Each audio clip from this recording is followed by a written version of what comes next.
I dated this girl when I was in my senior year of high school. I'm 20 now, so it was a couple of years ago. For privacy's sake, I won't use her real name, so I'll refer to her as Grace.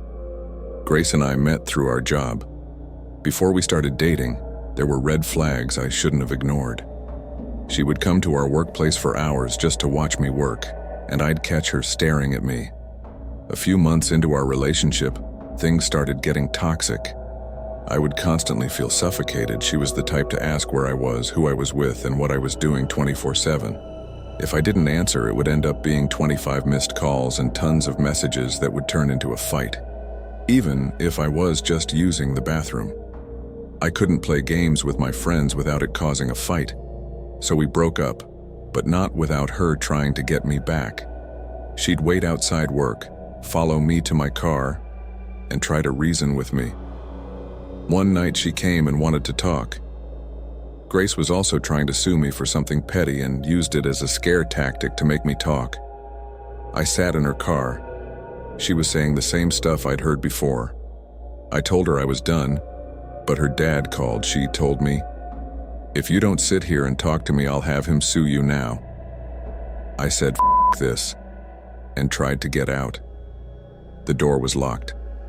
As I unlocked it, she grabbed my arm and dug her nails into my skin. I was shocked. She'd only been verbally abusive before. I'd never seen that look on her face. It was pure malice. I'm a tall guy. She was small. I knew I could overpower her. I swung her door open and tried to step away, but she held tight. I told her to let go. My skin was starting to peel. I made a judgment call and pulled her toward me onto the passenger seat, which gave me time to get away and into my car. I drove home, and I wish I could say it ended there, but it doesn't. Grace and I are practically neighbors. That night while playing games, I heard a car outside. I chalked it up to GTA 5. I had smoked a bit, so I figured that made the car noises louder. As I played, I heard a tap on my window. I thought I was being paranoid, but then I heard another tap and a female voice say my name. I knew it was Grace. I panicked. My blinds aren't great, so I knew she could see me. I pretended not to hear her, hoping she'd leave, but she didn't.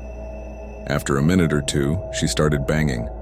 Her tone changed from soft to aggressive. I couldn't make out much, but it was something like, "You can't do this to me. You're an asshole."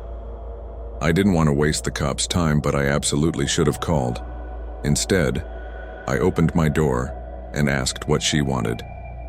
She asked for her sweater.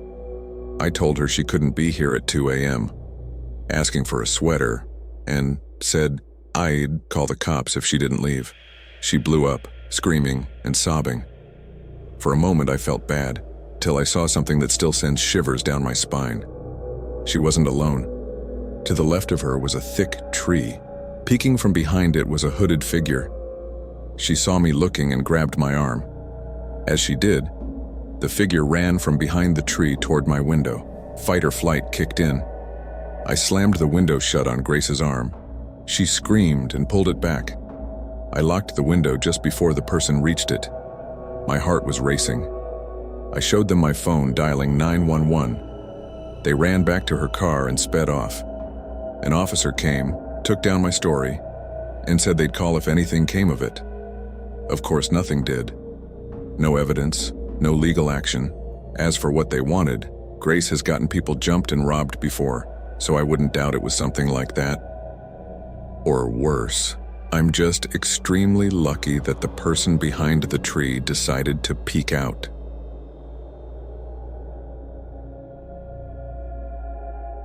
This was in 2019. I worked at a grocery store, usually closing shifts, and I lived alone in a small one-bedroom apartment. We had a lot of regulars at our store, customers that would come in all the time, and usually around the same time as well.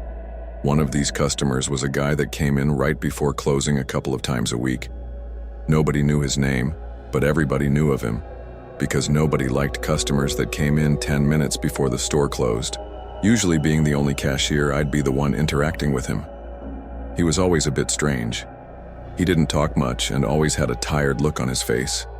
This night, he came in as he always did, right before closing. grabbing a couple of things and coming up to the register. I scanned everything, he paid, and he left. We didn't exchange any words aside from a simple greeting. 10 minutes later, I closed down the register and spent a few minutes cleaning up, clocking out and leaving at 10:15. As I walked out to my car, I noticed the man was still in the parking lot. He was standing awkwardly outside of his car, with his hands at his side, just looking at the store. I got in my car and went home. I didn't have work the following day, so I stayed up a bit later than usual. I didn't get into bed until probably 1 a.m. Only moments after getting under the covers, though. A bright light glared into my bedroom through one of the windows. I thought it was a neighbor pulling in, so I didn't really care about it.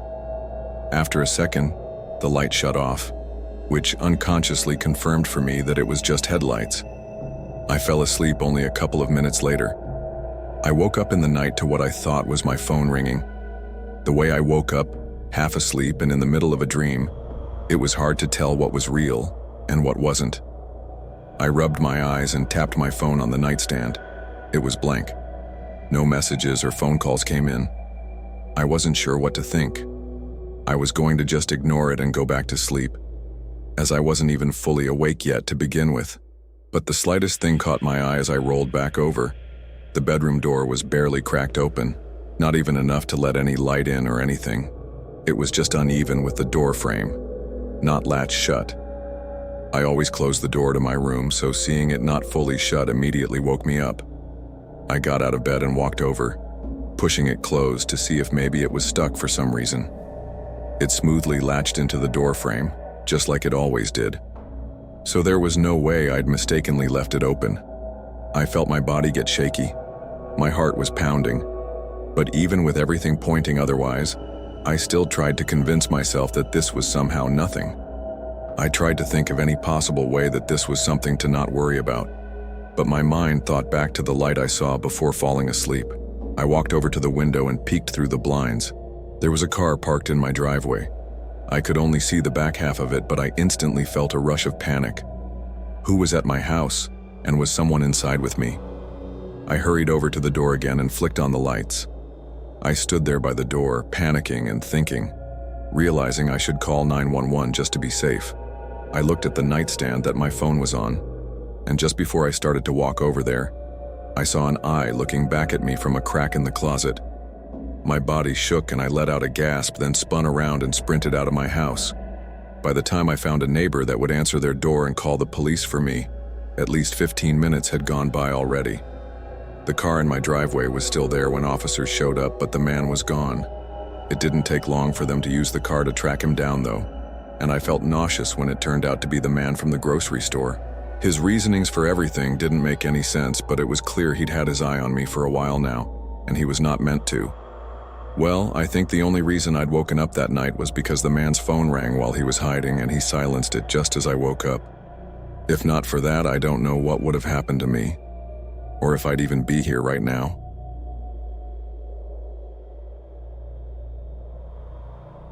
I'm a 22-year-old male going to a large university. I'm not a very talkative person, so relationships have always been a struggle for me. During my junior year of college, I started using Tinder, hoping I'd have more success finding someone. I knew the app wasn't the ideal way to meet people, but it felt easier for me than just going up to someone and talking to them. But after a few weeks, something really strange started happening. Something I never imagined would happen to me. During the first week or two, things were going about as expected. I matched with and talked to a few girls, but nothing really clicked with any of them. Then I matched with a girl named Natalia. According to her profile, she went to the same university as me and had a lot of the same interests. We started chatting right away. A few days later, I asked her out for a coffee date at a nearby cafe. I was really excited. On the day of the date, I walked down to the cafe and saved us a table. I texted her that I was there, but 30 minutes went by, and she still hadn't shown up. She wasn't responding anymore either. I was super bummed out. I really thought we were a good match. I waited another 15 minutes and then walked out. During the walk back to campus, though, a car pulled over on the side of the road next to me. A man rolled down the window and called out, "Hey, you need a ride back to campus?" I said, "No thanks," and kept walking. The guy drove off before I could think much about it. But why would someone just ask a random person if they needed a ride? And even more disturbing, how did he know I was walking back to campus? I told myself maybe he just assumed I was a student since I was heading in that direction. But still, it was a strange encounter. I got back to my dorm and took the day off from Tinder. I made some food, relaxed, and tried not to let it get to my head. A few days later, maybe even a whole week, I went to my morning classes, then had work right after. It was only a 10-minute walk off campus. During that walk, less than halfway to work, a car stopped next to me. It looked familiar. Almost instantly, I remembered. It was the same car that pulled over when I left the cafe. The guy rolled his window down, but I kept walking, trying to ignore him. A few seconds later, I heard the car door open and footsteps quickly approaching behind me. I looked back. He was running at me. I sprinted down the sidewalk. Nobody else was nearby. My adrenaline was pumping. I don't even remember running out of breath. At some point, he stopped chasing me. I saw him turn back and get into his car. I kept running for another minute, turned down a different path, and took the long way to work. I thought about calling the cops, but I had nothing to give them besides a basic description of his car. But then, as I walked up to my workplace, his car was parked right outside. How did he know where I worked? I stayed out of sight and called the police, hoping they'd come quick enough to catch him before he noticed me. And luckily, they did. Turns out the guy was using Tinder to lure me into a trap. The account under the name Natalia. That was him. That explained how he knew so much.